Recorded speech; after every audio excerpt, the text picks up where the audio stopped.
Okay, so we've got our image created. Again, this is a bit of a supplemental video since if you're happy with your image, you don't have to come in here. But here's my image inside of Photoshop, and we can make some adjustments to it if we want using some of the cool Photoshop tools.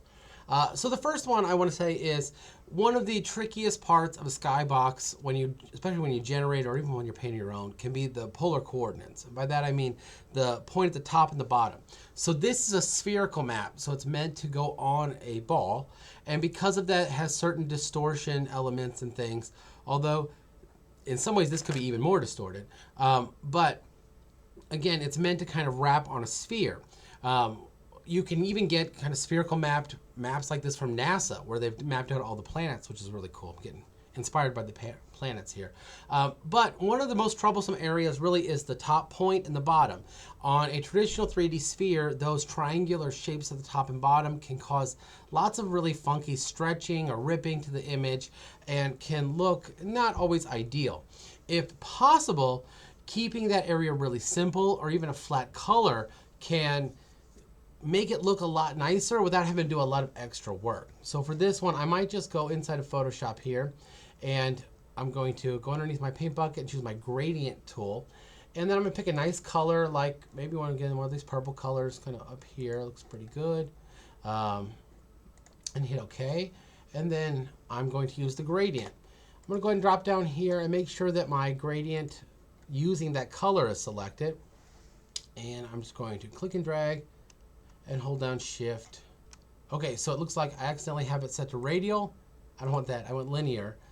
So you can see kind of the difference here. We can slide this as well to make some adjustments to our gradient. We can also even kind of play around with the layer itself after the fact. So maybe I'll make this a little longer than that, and then we'll use just a free transform to shorten it up, kind of an old school trick.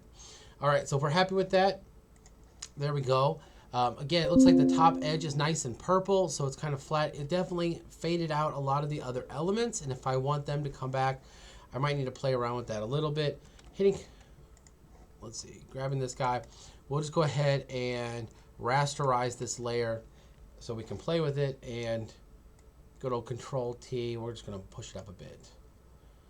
So that'll work. If it's too much of a fade, we could even, again, do something like pull the gradient down a little, and you can see there's a weird edge, but then I'm just gonna come back. Maybe I'll even make a new layer for this just for easiness, and make a nice selection. Again, we're doing just some real basic stuff, and then we're just gonna use a paint bucket, fill that in. So that way I have kind of that nice gradient. Looks like I missed it a little bit. Oops. We'll just push it down. So I have that nice gradient, and I have this color box kind of put together. We can even merge these layers if we want to keep fiddling with it. So again, I could kind of play with these different settings and stuff till I'm happy with how it looks. Maybe I want to keep some of these things kind of peeking in there. But I do want to make sure that strip at the top is all purple. If I can get the fade looking pretty good, that looks fine. And because the fade is uniform across, it should tile properly, so it shouldn't be any seams. Sometimes these image generators have trouble with seams, and if you are getting seams, there's an offset tool we'll look at next in here for that. So if I want to, I can kind of do the same thing with the bottom. Here maybe we'll just grab a selection, make a new layer.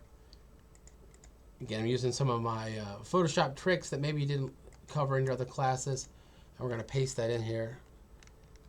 Let's go ahead, Control T. I'm gonna go and just rotate this thing right around, boom, slam it to the bottom. It should snap into place. And I am gonna change that fade a little bit lower. So we'll see something like that. That way I have, again, a nice fade, making sure the bottom is all that uniform pink. I could check this later and make sure it looks good. So here I've kind of fixed those elements. That's looking pretty good. Let's go ahead and clean up some of these planets. I feel like I got too many planets, right? Like, they're just too many. I don't hate that one there, maybe. But, like, this one is kind of cool, but I mean, there's just so many. Like, I don't know if I want them all. Like, again, I kind of like it's behind the clouds, so I'm tempted to keep that one, but I'm going to get rid of that one. Get rid of this one. I'm going to get rid of this one up top here. I can keep some of those back there. It's okay. This thing looks weird, like a weird blob. I'm going to get rid of it. I don't know whether I want to get rid of these little ones or not. I'll get rid of that one. It seems kind of out of place. All right, and then I'm just going to click Generative Fill, and I'm not going to type in anything. I'm just going to click Generate. So I would say the generative tools in generation tools in Photoshop can definitely be hit or miss, but I find that the generative fill, especially if you're trying to remove something, can do a really decent job of matching the image. So here, boom, they're all gone. Literally in one click, looks fantastic. Again, here's what I had before. Here's after. Again, if I don't like it, I can. It does give me 3 options, so I can go to the next one and see, or the one after that, if any of these cloud configurations look a little bit better. Yeah, that looks fine. And I think we're good to go. Okay, so let's say I'm happy with this. We could maybe, again, we can maybe play with this planet. Maybe I'll do the same trick with the fade I did down here with the planet. So again, we're going to grab this guy. I'm going to go ahead and pick a color. There's a weird planet edge here too, so maybe not a bad thing to kind of play around with it. Let's do our gradient tool. I'm curious. I'm going to try maybe the radial gradient and see what we get, right? I'm kind of experimenting a little bit to tell truth, but this could work. I'm not sure I'm really getting a lot of difference there. We could play around with that. Maybe we'll rotate it a little bit. That way, you know, sometimes I would say the hardest part is maybe we're not getting enough gradient, right? Like it's kind of good. I see it's maybe I'll flip it.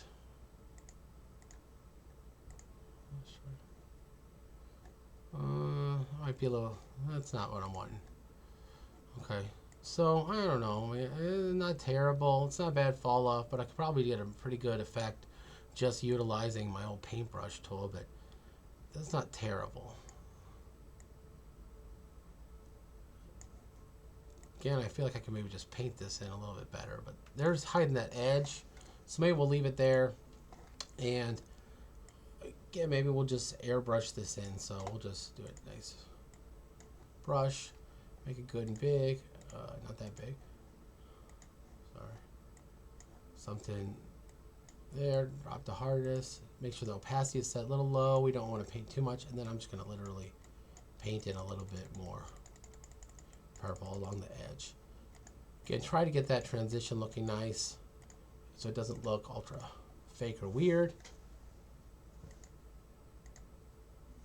You know, if I want to, we could always erase some or play with the opacity, but I got my light source down here, so I think I can probably get away with a darker edge and still keep that realism because the illumination would be kind of down low. So all right, that looks pretty good. Let's go ahead and just flatten this guy out. So I'm going to merge visible. I'm going to unlock this layer though because we're going to play with it. So we're done, right? I'm pretty happy. The adjustments are good. I've kind of painted out that top of that planet.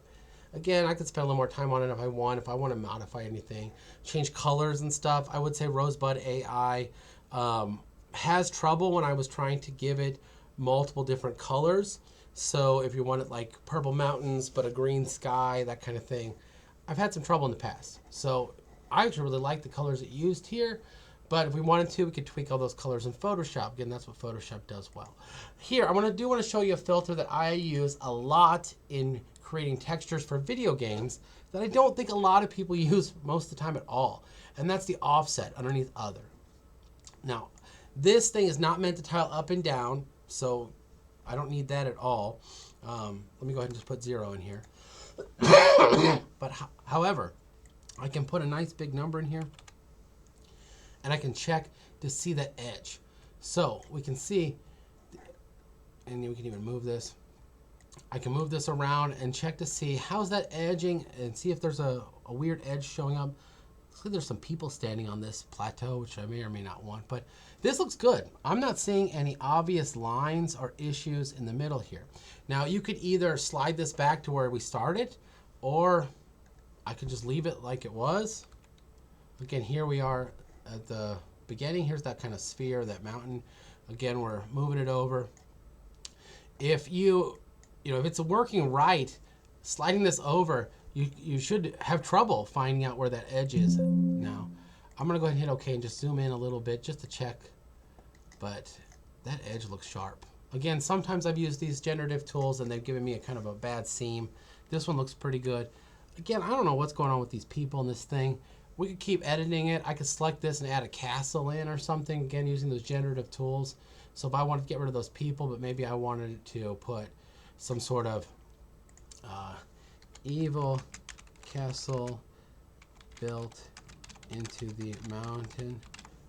Again, I feel like they keep getting better with these generative tools, but the early versions in Photoshop were real hit and miss. So let's see what we get. If it looks bad, we'll undo it. Yeah, it definitely looks like an evil castle, but looks real funky.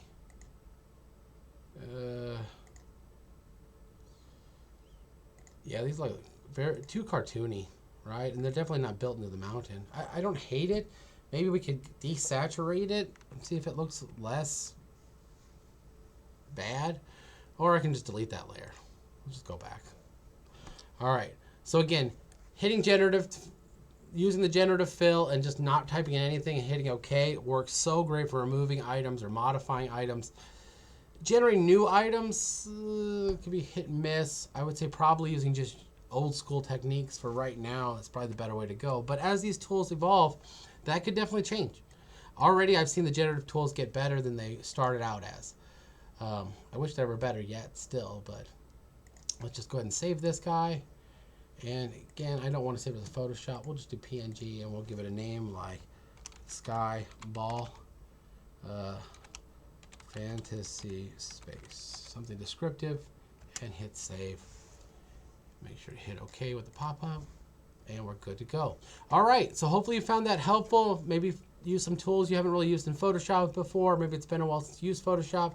But here we go. We've kind of made those adjustments. Now we're ready to take this skybox, and as long as we're using a sphere, like the sample skybox you can get from Spatial, which you can use directly in Spatial, or if we're using a spherical skybox in Unity or Unreal, this thing would be set. If we're using a square skybox, this is going to need a little bit more Photoshop magic and stuff to try to make it work.